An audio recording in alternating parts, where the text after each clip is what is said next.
జాతీయ చేనేత దినోత్సవం సందర్భంగా చేనేత కార్మికులందరికీ కూడా శుభాకాంక్షలు తెలియజేస్తూ చేనేత కార్మికులందరూ కూడా మిగతా ప్రజలందరికీ కూడా చేనేత తరపున ప్రోత్సాహాన్ని కల్పించాలని కోరుకుంటూ ఈ రోజున మన కలెక్టర్ గారి ఆధ్వర్యంలో ప్రభుత్వ నిర్వహణలో చేనేత దినోత్సవ కార్యక్రమాన్ని ఏర్పాటు చేయడం జరిగింది.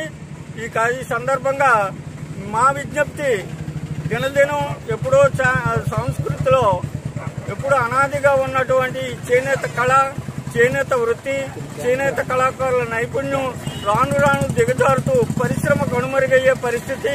ఈ పరిస్థితుల్లో చేనేతను ఆదుకోవాలని అన్ని విధాల దీనికి చేయూతనిచ్చి చేనేత కార్మికులకు ఉపాధి కల్పించాలని ప్రభుత్వం వారికి విజ్ఞప్తి చేస్తూ మిల్లు వస్త్రాల పోటీని తట్టుకోవడం కోసం దాని రేటుతో సమానంగా చేనేత వస్త్రాలని వినియోగదారులకు అందించడం కోసం 30% రిబేట్ని ఇవ్వడం జరిగింది. ఆ రిబేట్ విధానాన్ని కొనసాగించాలని చేనేత కార్మికుల తరపున విజ్ఞప్తి చేస్తున్నాం. అలాగే హౌసింగ్ గతంలో పూర్తి సబ్సిడీతో నామమాత్రపు కాంపోనెంట్ తో పూర్తి సబ్సిడీ ఇచ్చి హౌసింగ్ కట్టించడం జరిగింది.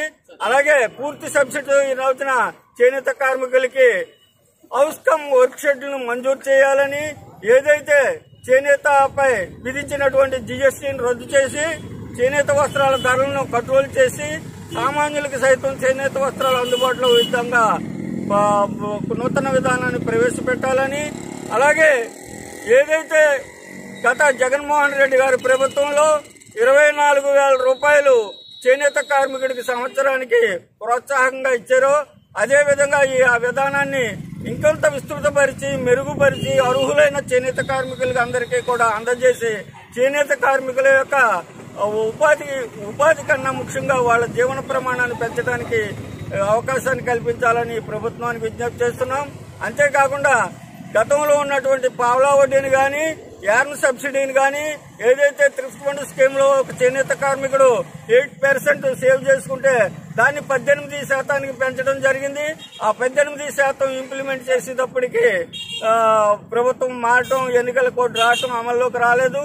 అలాగే అంటే థ్రిఫ్ట్ ఫండ్ స్కీమ్ అంటే 8 రూపాయలు ఎవరు సేవ్ చేసుకుంటే 18 రూపాయలు గవర్నమెంట్ కలిపి 16 రూపాయలు కలిపి 24,000 రూపాయలు ఇవ్వడం జరిగేది. 24 రూపాయలు ఇవ్వడం జరిగేది. ఆ స్కీమ్ను కూడా కొనసాగించాలని కోరుకుంటూ ఈ చేనేత వృత్తి అనాదిగా వస్తున్నటువంటి వృత్తి, ఈ వృత్తి కనుమరుగు అవ్వకుండా తగిన చర్యలు తీసుకుని చేనేత కార్మికులకు ఉపాధి కల్పించడమే కాకుండా మనం ఆ వస్త్రాలు ధరించడం ద్వారా ఆరోగ్యాన్ని పెంపొందించుకోవాల్సిందిగా విజ్ఞప్తి చేస్తూ, ఏదైతే యువత తగ్గుతున్న ఈ రోజుల్లో, ఈ వృత్తిలో యువత తగ్గుతున్నటువంటి ఈ రోజుల్లో జనతా వస్త్రాలను ప్రవేశపెట్టి దాని నాణ్యమైన జనతా వస్త్రాలను తయారు చేసి, అంటే వయసు మళ్ళిన వాళ్ళు కూడా తయారు చేయడానికి అనువైనటువంటి జనతా వస్త్రాలు అది సామాన్య ఉపాధి అవకాశాలు బాగా పెరిగే అవకాశం ఉంటుంది.